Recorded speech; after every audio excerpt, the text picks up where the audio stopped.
and violence prevention. And we're looking at the intervention in the lives of youth to prevent violence and criminality. So Marshall, you were making a point about how these programs will be different and be more impactful. Right. So I just mentioned the primary level of crime and violence prevention, which targets basically the entire population. But when you start to get better results, when you actually start to target your secondary level, which are those on the verge of committing crimes or already committing crime, but we're not sure. Or you go to your tertiary level, which are those who have been in contact with the law and are known to be committing crimes. And when we concentrate on those, we're able to do an assessment. So right now we're building on the work done by the government of Jamaica. They have the Citizen Security and Justice Program, CSJP, and they have a targeting tool which is used to assess the risk level of the youth that we're looking at. So we are only working with those at that secondary and tertiary level. So we'll be able to see what are the actual dimensions of risk factors that they have. We'll be targeting those individual risk factors through the 3 organizations, each focusing on a particular set of risk factors. And then we'll be able to measure what the impact is on our change in their risk factors. The second point I wanted to make is that sometimes when we complain about our lack of success, we have to remember the counterfactual. What would have been the crime situation if there were not these interventions happening? So it's not all doom and gloom, it's about measuring and better reporting and capturing what we're doing. Okay. Now, I'm sure that over time, as you have done your work, you said, as a composite of the organization that you work with have over 50 odd years of experience, that you're working with a specific group, you're targeting a specific community, and there are different adjustments you have to make to the reality that is in front of you. What is it that you think is the biggest adjustment that as Jamaicans we need to think through making as we seek to engage those who are most at risk and as a consequence will engage in criminal activity? One of the strategies we use, you see, in our programs is that we have to have a tailored approach. So the broad brush approach won't work for young people who are from different communities that have different backgrounds.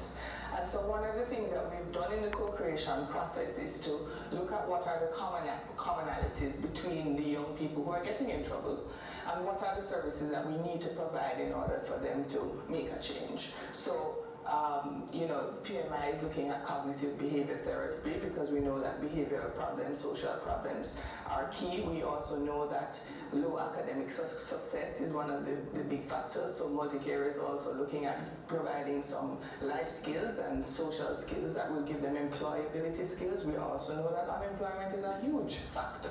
Yes, young people need to be gainfully employed and have meaningful work. So one of the things that we're doing is really tailoring and targeting a suite of services that will layer. It's a layered approach, right? So one approach won't work for everybody, but we do have some common services that we believe if we layer on top of each other, will create some significant change. Right.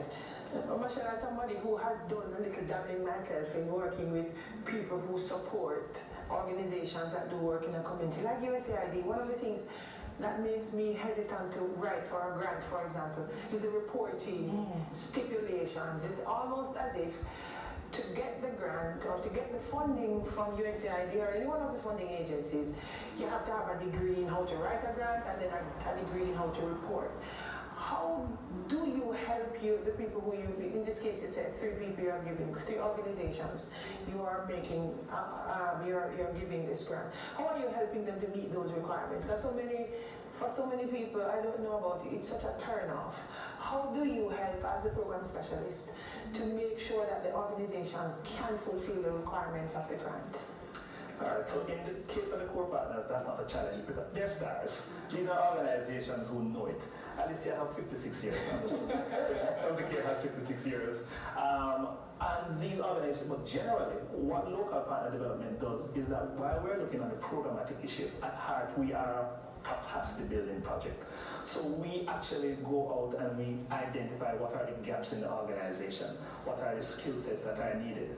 The truth is there does need to be a cultural shift in how CSOs operate. We are are forever and will ever will need voluntary organizations staffed by willing volunteers.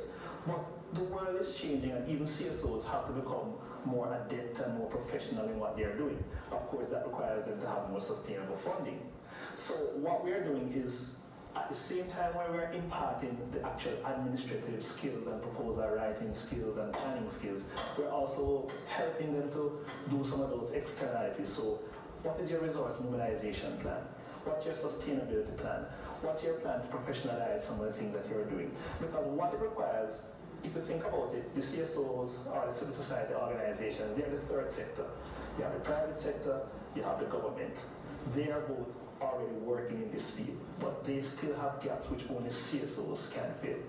So what we're doing is actually developing partnerships between the private sector and CSOs, where a lot of private sector money, private sector support, whether it's in the form of office space, human resources, technical resources, are now going to support. Multicare is actually a hybrid organization because they're actually the charitable foundation of a corporate entity, and you have the Joan Duncan Foundation of JNNB, etc. So what we're actually trying to do is to see how best we can support, in addition to that technical knowledge, those supporting structures and the enabling environment to make CSOs much more effective in what they're doing. Do you feel, Alicia, sometimes as if you're obviously one of the stars, but in the execution, I probably won't say it, and I'm sure you would have heard other people say it, that over time, the focus becomes more on meeting the requirements of the funders and less on has the work really done what it's supposed to do? Have we been as transformative as we had expected to, or have we spent so much time trying to report back to our funders that we lost focus?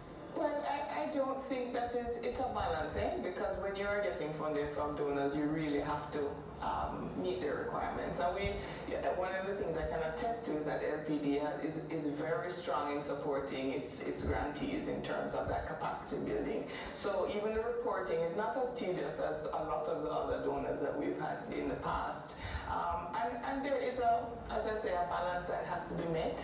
But we don't find that, our relationship, especially with LPD, really prevents us from having this sort of impact that we need to have, and that more time is spent doing donor management than delivering programs. We're very serious about delivering our programs, and as I say, they're really a fantastic partner in terms of hand-holding in terms of the reporting, so that we can meet the requirements and fulfill our own mandate. Okay, Marshall, earlier you spoke about CSJP, and at the time when the Minister of National Security spoke to, in my own words, the lack of effectiveness of interventions like the CSJP, a lot of people started to say, yeah, but we really have been having a whole lot of interventions over the years, and yet we haven't seen sustaining the transformation of the ground such that we're seeing a cutback in, for example, crime. What are you doing differently as somebody who helps your partners to execute and who helps the fund? What are you doing differently so that a CSJP isn't, or any other program that does what CSJP does or did, isn't again put on the chopping blocks for not being as effective as it could have been or it was expected to be? Right, so I'm going to merge my response to the last question I asked and this one. I'm going to give a plug to USAID and CBSI, because last year, 2019, 2018-2019, they did a full review of the CBSI engagements. They looked and identified what have been the actual deliverables versus what they intended. And they have made substantial changes in terms of being much more focused on evidence-based. So even, I'm looking at a document, so in 2016, they looked at 260 global studies and saw what was effective, what worked and didn't work across the world.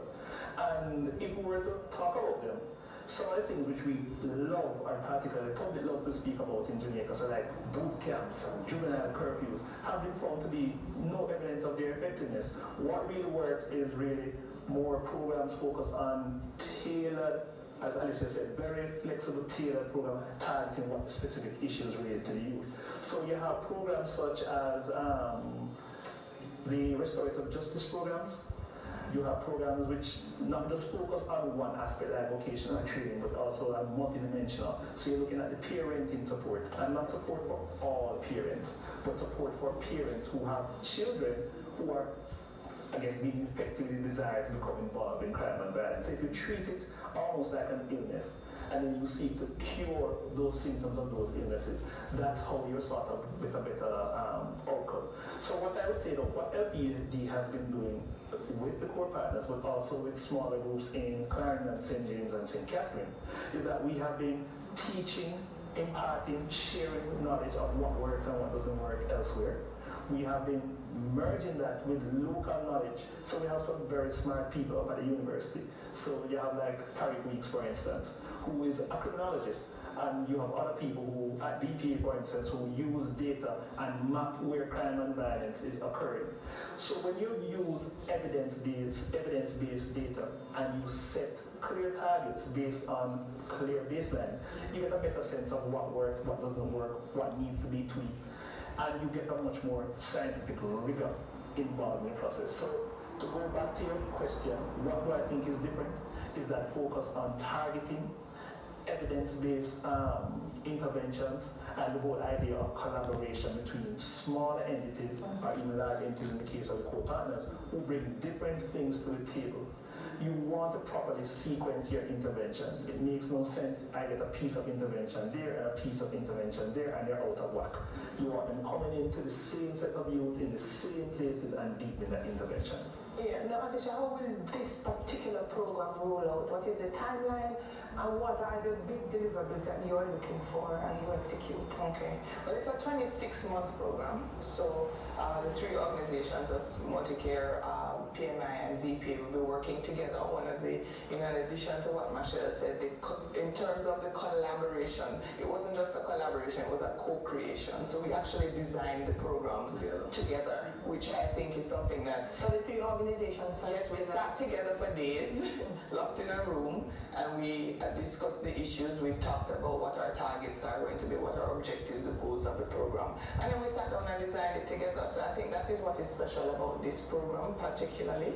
And so we all have the same goal that we're going towards. It's just that we're using our own expertise, in-house expertise, to deliver specific services in line with what our mandates are. So for Multicare, for example, our focus is on life skills and mentorship, while PMI is looking at cognitive behavioral therapy and violence interruption, and then VPA is also now looking at the health services and how youth going into the system are affected. So I think that is going to be the magic of this program, that we have not only collaborated but co-created and co-designed this program, and that we'll be delivering together over 26 months with lots of communication. Sustainability of the program, Michelle, after 26 months, if it is a beautiful thing, is it that you leave them on their own, or is there more funding likely to... I need funding to fund as well. I need implementation. But I mean, success breeds success.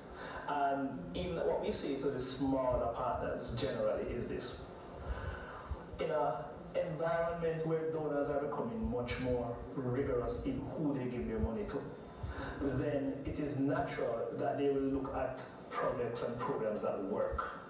So for sustainability, these organizations have been successful in the past in attracting funding, and it is their very successes which have attracted LPD itself.